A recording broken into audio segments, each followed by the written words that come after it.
और यहाँ पर बड़े बुजुर्ग भी हैं, नौजवान पीढ़ी भी खड़े हैं।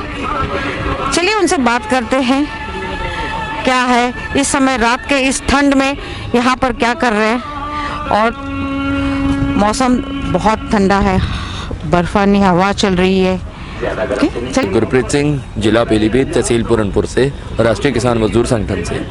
जी, यहाँ पर क्या कर रहे हो आप? हम आंदोलन कर रहे हैं सरकार को। वैसे तो ये गूंगी, बहरी और अंधी सरकार है, ना तो इससे ये ना तो किसानों को अपने कानूनों के बारे में समझा पा रही है, ना ये किसानों की सुन पा रही है, और ना ये हमें यहाँ पे आंदोलन करते हुए देख पा रही है। तो ये गूंगी, बहरी, अंधी सरकार को जगाने के लिए हम लोग यहाँ पे आंदोलन कर रहे हैं। उम्मीद करते हैं कि शायद आने वाले दिनों में ये उठ जाएगी, और जागने के बाद ही शायद इसको जो नींद है उससे उठने के बाद ही ये तीनों कानून को वापस लेते हुए और MSP पर खरीद की गारंटी देगी। इसी आशा से बैठे हुए हैं। कितने दिन हो गए आप यहाँ पर सेवा कर? हो गए जी, कितने? 54। आपके साथ बड़े बुजुर्ग भी हैं, सारा कुछ इतना ठंड है, ओस पड़ रही है सारा कुछ, तो इस समय ये बाहर है, तो आप किस तरह से इनका ख्याल रखा जा रहा है? मैम, जब सीने के अंदर आग लगी हो ना तो बाहर की ठंड काम नहीं करती है, और आज वही जज्बा है इन सब बुजुर्ग साथियों में भी है, बच्चों में भी है, नौजवानों में भी है।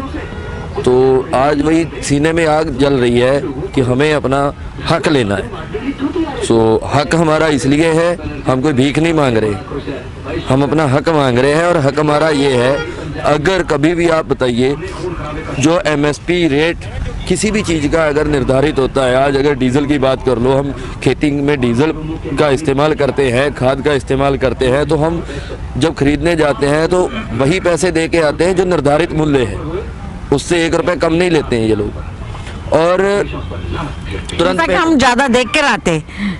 पैसों की बात करेंगे तो हम फालतू छोड़ ही जाते हैं, 10-20 पैसे कोई मैंने नहीं रखता किसानों के लिए, ये छोड़ देते हैं, क्योंकि इतने लीचड़ नहीं है ये लोग, इन लोगों की तरह उद्योगपति नहीं है, ये किसान है। सो दूसरी चीज़, तुरंत पैसे दे के आते हैं। अगर खाद की बात करो, हम पैसे वहाँ अगर नहीं भी देते हैं तो हमारा ब्याज उसी दिन से शुरू हो जाता है जिस दिन हम वहाँ से मटेरियल लेते हैं। इधर उसके उलट जब हमारी फसल बेचने की बारी आती है, जब हमें भाव देने की बारी आती है, तब क्या होता है, जो हमारा फसल का MSP तय होता है, हमें उससे कम भाव में फसल बेचने को हम मजबूर रहते हैं। क्योंकि ऐसा MSP क्या है? MSP न्यूनतम समर्थन मूल्य, मिनिमम सपोर्ट प्राइस, कि इससे कम नहीं बिकेगा, कम से कम ये रेट किसान को दिया जाएगा, लेकिन ऐसा होता ही नहीं है। मतलब अगर सरकार ने MSP 2 रुपया तय किया है तो उससे कम नहीं होना चाहिए, लेकिन हमारे साथ ये होता है, हमारे साथ तो 2 से कम नहीं, 2 हमारे लिए मैक्सिमम वाली बात हो रखी है। अच्छा, आप लोग के लिए मैक्सिमम? प्रैक्टिकल में यही है।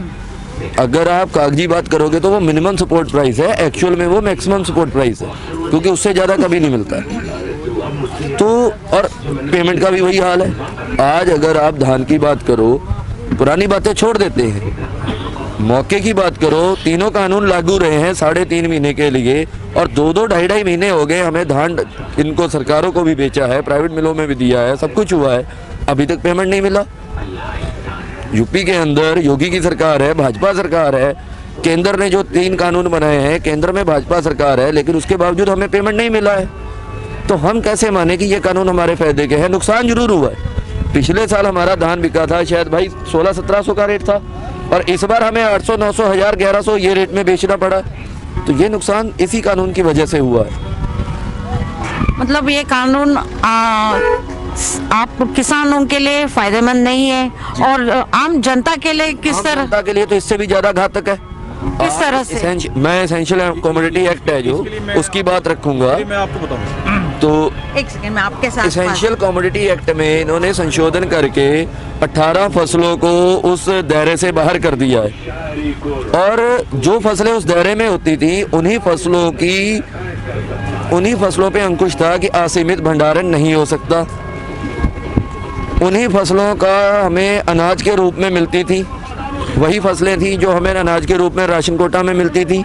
आज जब उस दायरे से बाहर कर दी हैं तो कैसे रोक पाओगे असीमित भंडारण? इस सवाल पे जवाब मिलता है जी, जब 1.9 रुपये बिकेगा, हम 1.8 रुपये बिकेगा जो 1 रुपए की चीज़ ली होगी वो 1.8 में बिकेगी, तब हम उस पर अंकुश लगाएंगे। अगर मान लो वो 1.75 पे बेचेगा तो तब क्या होगा? महंगाई किस चरम पे होगी? असीमित भंडारण आपने हटा दिया, क्या काला बाजारी नहीं बढ़ेगी? और ये आंदोलन को अगर मैं सिर्फ 2 शब्दों में निपटाऊं अगर अपनी बात को, तो यूं समझ लीजिए, सरकार की जिद है आपको 150 रुपये आटा खिलाने की, किसान की जिद है आपको 30 रुपये आटा खिलाने की। आम जनता के लिए बात कहूँगा, सिर्फ 2 बातों में बात खत्म कर रहा हूँ। ये आंदोलन सिर्फ इतना सा है, और हम ये कहते हैं हमें टीआरपी नहीं चाहिए, हमें एमएसपी चाहिए, और उपभोक्ता को एमआरपी चाहिए। दोनों कर दो ना, किसान को एमएसपी दे दो, गारंटी दे दो, इससे कम उसका अगर बिकता है, जो भी खरीदार है, चाहे वो सरकारी सेंटर हो या कोई प्राइवेट प्लेयर हो, अगर कोई उससे कम खरीदता है तो उसको जेल कर दो, 1 लाख का जुर्माना कर दो, सरकारी कोष में आएगा, सरकार को लाभ मिलेगा। और उपभोक्ता के लिए आम जनता लगता है, आम जनता के लिए उपभोक्ता में किसान भी है। अगर मैं 2 फसलें उगा रहा हूँ तो मैं 50 चीजें खरीद रहा हूँ। वो तो घर के लिए जो चाहिए रहते है। अगर मेरे यहाँ दाल है तो मैं चना ले रहा हूँ, मेरे यहाँ धान है तो मैं गेहूं ले रहा हूँ, या गन्ने का गुड़ ले रहा हूँ, चीनी ले रहा हूँ। तो उपभोक्ता किसान भी है, आम जनता भी है।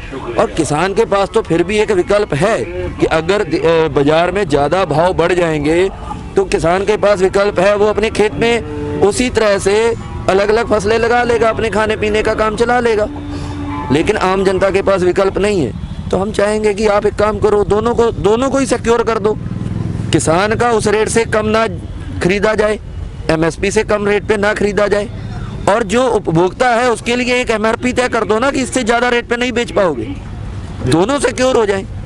आप महंगाई को कंट्रोल करने के लिए अभी तक का यही है कि इन्होंने पिछले कई सालों से, कई दशकों से ये होता है कि किसानों पे ही महंगाई को कंट्रोल करने के लिए पूरा लोड डाला जाता है। तो इसको कंट्रोल करने के लिए एक पैरामीटर सेट करो ना, इधर एमएसपी दे दो किसानों को, उपभोक्ताओं को एमआरपी दे दो, क्या दिक्कत है? नुकसान कहाँ हो रहा है हमें ये समझ नहीं आ रहा है। और ये मैं कह रहा हूँ, ये गूंगी बहरी सरकार तो है ही अंधी, और समझा ये नहीं पा रहे, सुनने को ये राजी नहीं है, आंदोलन इन्हें दिख नहीं रहा। अब किया क्या जाए? वो आंदोलन का नाम कुछ और ही दे रहे हैं। उनकी क्या बात है?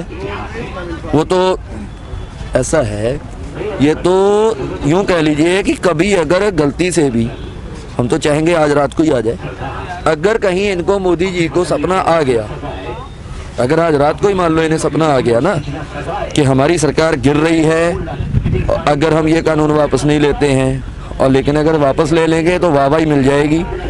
ये सुबह उठते ही कोई बड़ी बात नहीं है, ये सुबह उठते ही पहला काम ही ये करें, और कोई बड़ी बात नहीं है। अगर इनका आधी रात को सपना खुल गया तो ये आधी रात को सत्र बुला ले, मतलब आधी रात को अपने मन की बात बोल देंगे। इनका कोई भरोसा नहीं है, ये आधी रात को भी सत्र बुला के और इस कानून को वापस ले सकते हैं। तो इनकी तो बात ना ही करें, इनका तो कोई भरोसा नहीं है ये क्या बोल देंगे। और हमें आज प्राइम मिनिस्टर के साइन पे भरोसा नहीं है, हमें राष्ट्रपति का साइन चाहिए इस कानून को वापस लेने के लिए। और एमएसपी पर खरीद की गारंटी का कानून बनाया, हमें हाईएस्ट अथॉरिटी ऑफ इंडिया, बिल्कुल हमें गेस्टेड वो चाहिए, नोटिफाइड, क्योंकि हमें प्रधानमंत्री पे तो कोई भरोसा नहीं है, राष्ट्रपति का साइन चाहिए। Prime minister of India, sorry, prime minister का नहीं चाहिए, हमें राष्ट्रपति का चाहिए। नहीं, आप बोले प्राइम मिनिस्टर का साइन नहीं चाहिए, बट लेकिन कुर्सी का मर्यादा है या प्राइम मिनिस्टर के लिए मर्यादा है? मर्यादा भंग उसने की है ना, मर्यादा भंग किसानों ने नहीं की है। आज देखिए, सरकार इकबाल पे चलती है, और ये प्रधानमंत्री इकबाल खो चुके हैं।